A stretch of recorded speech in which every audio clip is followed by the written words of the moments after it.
Hello दोस्तों, स्वागत है आपका हमारे यूट्यूब चैनल पर। दोस्तों, छत की ढलाई करते समय हम बहुत सारी चीज़ों को लेकर बहुत कंफ्यूज रहते हैं कि भाई जब छत की ढलाई हमारे हो रही है तो हमको क्या सारी चीज़ें चेक करनी है। बहुत जगह ऐसा देखा जाता है कि छोटी छोटी मिस्टेक कर दी जाती है जिसकी वजह से बहुत सारे छत में प्रॉब्लम्स देखने को मिलते हैं। कहीं पर सीलन की प्रॉब्लम देखने को मिलती है तो कहीं पर सरिया दिखने लगता है। इस तरीके की ढेर सारी प्रॉब्लम्स जो है देखने को मिलती हैं।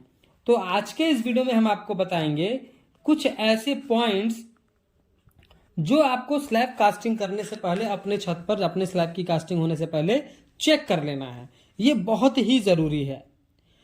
अगर आप इन सारी चीजों को चेक करते हैं तो आपके ढेर सारे पैसे भी बच सकते हैं, आपका कंस्ट्रक्शन मजबूत से मजबूत बनेगा और फ्यूचर में फिर आपको तोड़ फोड़ नहीं करना पड़ेगा। नहीं तो आपने बहुत सारे वीडियोस में देखा है, हमने पहले भी दिखा रखा है, आप हमारे चैनल पर जाकर देख सकते हैं कि कहीं पर स्लैब ढलाई के बाद स्लैब में क्रैक्स दिखने लगते हैं। तो कहीं पर क्या होता है कि नीचे जो है शटरिंग गिर जाती है, स्लैब कोलैप्स कर जाता है। तो ढेर सारी प्रॉब्लम्स देखने को मिलती हैं क्योंकि छोटी छोटी मिस्टेक लोग करते हैं अपने शटरिंग पर, अपने स्लैब की कास्टिंग पर। तो आज के इस वीडियो में हम आपको कुछ 10-11 ऐसे चेकलिस्ट पॉइंट बताएंगे जो आपको छत की ढलाई करने से पहले चेक करना है।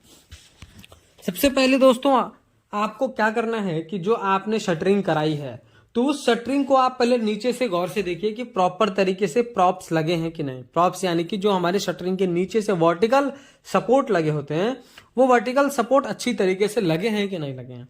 आपके वर्टिकल सपोर्ट आप पूरा प्रयास करें कि बाम्बू ना लगे हों, क्योंकि बैम्बू में लचीलापन होने की वजह से वहां शटरिंग जल्दी कोलैप्स कर जाता है। तो आप बल्ली लगाएं, बल्ली इन द सेंस की पेड़ की टहनियों को जो काट करके सपोर्ट बनाया जाता है वो बल्ली को आप लगा सकते हैं। और नहीं तो फिर आपको एमएस की रॉड्स आती हैं जो शटरिंग रॉड्स की तरह यूज करी जाती हैं, आप उसका करें, ये सबसे ज्यादा अच्छा है। क्योंकि अगर शटरिंग का सपोर्ट प्रॉपर तरीके से नहीं लगा होगा तो आप बहुत जगह देखे होंगे कि जो है छत ढलाई ऊपर से हो रही है और नीचे से सपोर्ट हट जाता है और पूरा का पूरा शटरिंग कोलैप्स कर जाता है। तो इस तरीके का कंस्ट्रक्शन आपको नहीं करना है। इस तरीके की मिस्टेक अगर आप करेंगे तो आपका कंस्ट्रक्शन पूरा फेल हो सकता है और आपको लाखों का और जान माल का भी नुकसान हो सकता है। आप आए दिन न्यूज़पेपर में भी पढ़ते होंगे कि कहीं ना कहीं शटरिंग कोलैप्स हो गई तो कुछ मजदूर की जान चली गई। क्यों? क्योंकि वहां पर कुछ ऐसी प्रिकॉशंस फॉलो नहीं करी जाती हैं, बस आड़ा टेढ़ा काम कर दिया जाता है, जिसकी वजह से ये सारी प्रॉब्लम्स फेस करने को पड़ती हैं। तो आपको क्या करना है कि पहला हमारा पॉइंट है, शटरिंग प्रॉप्स को अच्छी तरीके से आप चेक करिए। सारे के सारे प्रॉप्स वर्टिकल लगे हों, कोई प्रॉप्स ऐसे ना हो कि ऊपर से लोड आए तो वो बैठ जाए या फिर टूट जाए। इस तरीके का प्रॉप्स आपको नहीं लगाना है। दूसरा, अब आप अपने शटरिंग के ऊपर, शटरिंग जो आपकी लगी हुई है उसके ऊपर आए और शटरिंग का लेवल चेक करें कि आपका शटरिंग प्रॉपर तरीके से लेवल में है कि नहीं, आड़ा टेढ़ा तो नहीं है। अगर कहीं ऊपर नीचे शटरिंग लगी होगी तो कहीं स्लैब की थिकनेस 4 इंच जाएगी, कहीं 5 इंच जाएगी और कहीं 3 इंच ही जाएगी। तो शटरिंग एक बराबर समान हाइट पर लगी हो, प्रॉपर लेवल में हो, इस तरीके से आपको अपनी शटरिंग अच्छी तरीके से, शटरिंग का लेवल अपने शटरिंग मिस्त्री से प्रॉपर तरीके से चेक करवाना है। तीसरा, आपको मेजरिंग टेप लेना है और जो भी आपने शटरिंग करी है उसमें जो आपने बीम के साइजेस छोड़े हैं वो आपको चारों तरफ देखना है कि प्रॉपर है कि नहीं है। कई जगह देखा जाता है कि जो हमने बीम चारों तरफ अपने स्लैब बीम के लिए जगह छोड़ रखी है, तो शटरिंग वाला जो है कहीं पर अगर हमने 9 इंच बाय 9 इंच का स्लैब बीम बनाया तो वो कहीं पर जो है 8 इंच ही उसकी जो है मोटाई छोड़ता है, कहीं पर 7 इंच, कहीं पर 10 इंच। तो ऐसे नहीं करना है आपको। आपको एक बराबर समान दूरी से, अगर आपकी ड्राइंग में मेंशन है, आपके इंजीनियर द्वारा बताया गया है कि आप 9 इंच बाय 9 इंच का करें, और अगर स्लैब की थिकनेस आप 5 इंच रख रहे हैं, जो कि रखना चाहिए, तो आपका टोटल हो गया 9, 5, 14 इंच। तो अब आप अपने बीम के अंदर फीता डाल करके चेक करें कि जो शटरिंग हुई है वो 14 इंच की है कि नहीं है। इस तरीके से आपको अच्छी तरीके से चेक करना है। और 9 इंच जो आपने मोटाई दे रखी है वो मोटाई प्रॉपर तरीके से है कि नहीं है।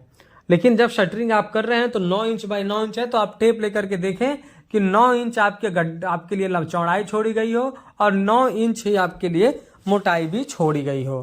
तो आपको क्या करना है, शटरिंग में अपने बीम के साइजेस चारों तरफ के चेक कर लेने हैं। अगर उसमें कुछ कमियां हैं तो उसको शटरिंग मिस्त्री से आप दुरुस्त करवा सकते हैं। नहीं तो बाद में शटरिंग ढलाने के बाद आपको अंदर से बीम आड़ा टेढ़ा दिखेगा और बाद में आपको प्लास्टर करने में भी ढेर सारी प्रॉब्लम्स फेस करनी पड़ सकती हैं। अब दोस्तों जब आपकी शटरिंग लग के कंप्लीट हो गई है तो आप अपने शटरिंग मिस्त्री को बोलिए कि वो शटरिंग पर ऑयल लगाए।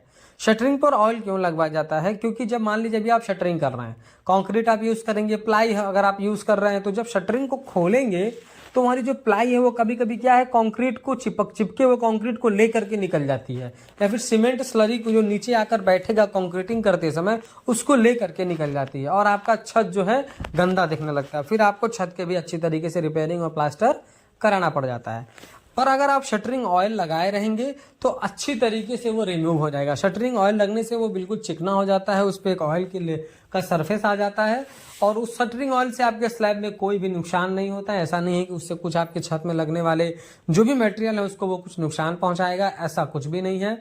आप शटरिंग ऑयल प्रॉपर तरीके से यूज करें। शटरिंग ऑयल यूज करना बहुत ही इंपॉर्टेंट है।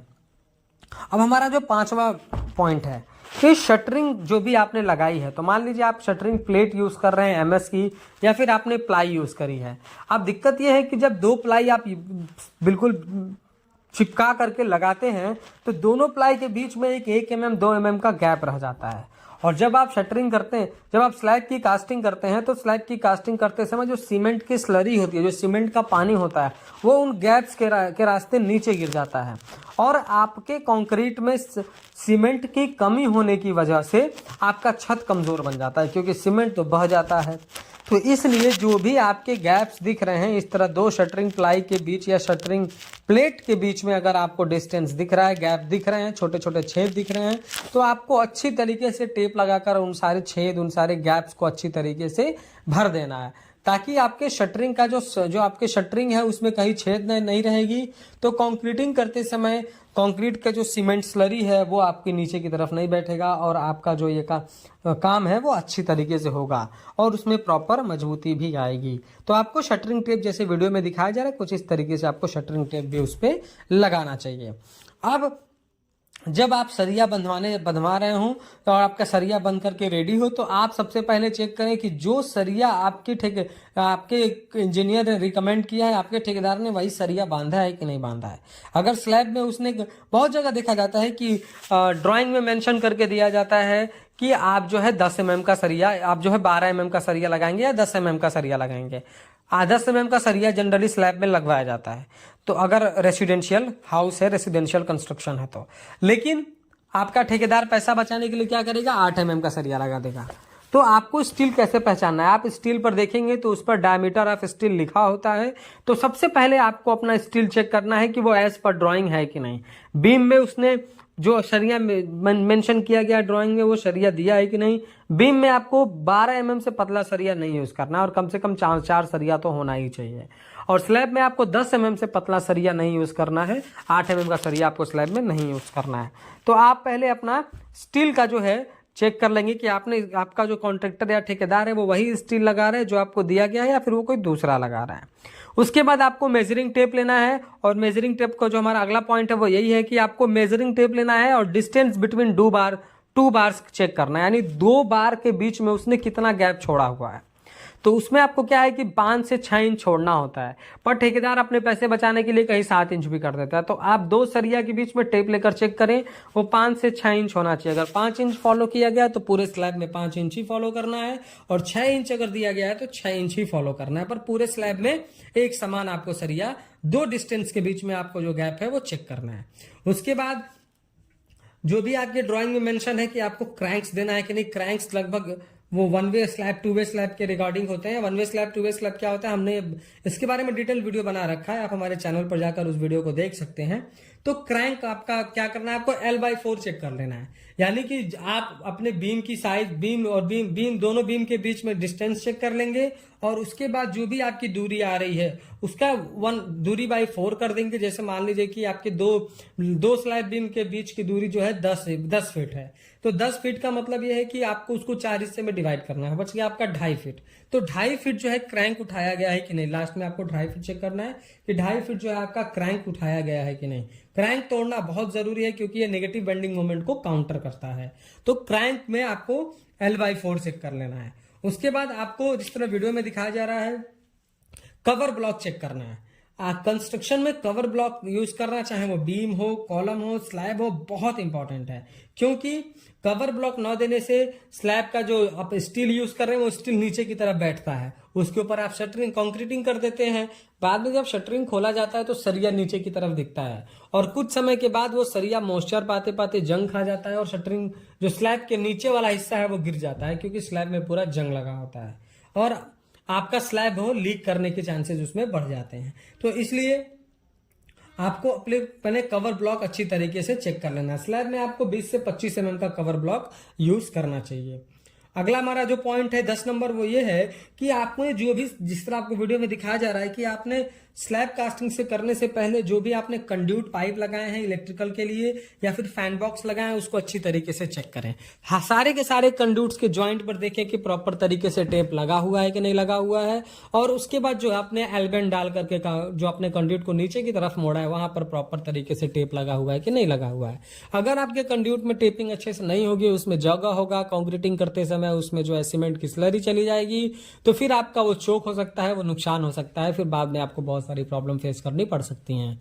ऐसे ही जो आपका फैन बॉक्स है, फैन बॉक्स को आप ऐसे खाली ना छोड़ें, उसमें कागज प्लास्टिक कुछ ऐसे भर दें। मिट्टी नहीं भरना है आपको, कागज प्लास्टिक बालू आप उसमें अच्छी तरीके से भर दें, ताकि आपका जो है उसमें कंक्रीट ना जाए। और अगला हमारा है कि आप जब भी स्लैब की कास्टिंग कर रहे हैं और आपका शटरिंग बनकर रेडी है, स्टील आपका बांध दिया गया है, तो आप कॉलम जितने भी आपके कॉलम के पोजीशन पर जाएं और सारे कॉलम में जो है सरिया बांध करके ऊपर कर दें। नहीं तो फिर क्या है कि स्लैब की हाइट तक अगर आपने कॉलम का रेनफोर्समेंट दे रखा है तो छत की ढलाई करते समय वो सारे के सारे जो है ढक जाएंगे, और ढक जाएंगे आपको सरिया नहीं दिखेगा, फिर आपको आगे कॉलम की कास्टिंग करने में बहुत सारी प्रॉब्लम्स फेस करनी पड़ सकती हैं। दोस्तों, वीडियो पसंद आया तो प्लीज़ वीडियो को लाइक कर दें, और अगर चैनल पर नए हैं, कंस्ट्रक्शन से रिलेटेड ऐसे ही इन्फॉर्मेटिव वीडियोस इन फ्यूचर देखना चाहते हैं तो प्लीज़ चैनल को सब्सक्राइब करके बेल नोटिफिकेशन को ऑल पर